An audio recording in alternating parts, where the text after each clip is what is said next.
one of the things that we found out when I was doing my analysis of workflow at all the stores is one of our biggest hurdles to efficiencies in the pharmacy is actually the patients.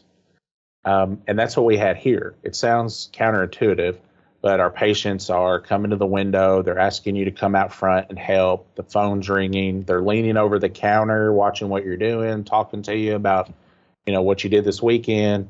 So there was a lot of, I had to come up with the idea of how do I get my people that are doing the processing, which that's where your money's made. How do I get those away from patients? And that sounded weird to me because that's what we've always done is we want to go out and talk with the patients. And so that's what I did is I literally moved them to the back. They don't answer the phones. They don't do anything, but they're just processing.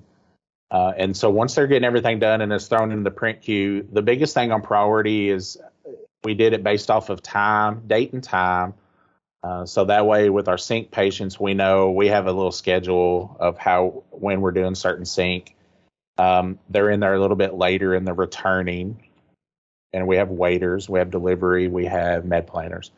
And then I was very adamant to teach my team that in their view, when they log in, they can change that view to however they want to look at it to prioritize it. So that was a big one, was really teaching them that they can customize their own view. It didn't have to be based off the way I do things.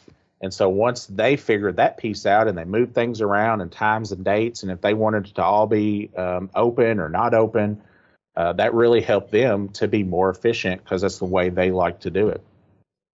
Yeah, and inevitably, anytime I, go to a pharmacy, I learn something just by standing back and watching just the different team members work because it's like, that's a different way than I've ever done it in the system. That's really smart. I like that. So yeah, and I found too that I learned more about the new updates too. So sometimes I'll read about an update, but I don't really utilize it. But then if I go to another store and they're doing it, I'm like, I read about that, but I haven't done it yet, and I really like it.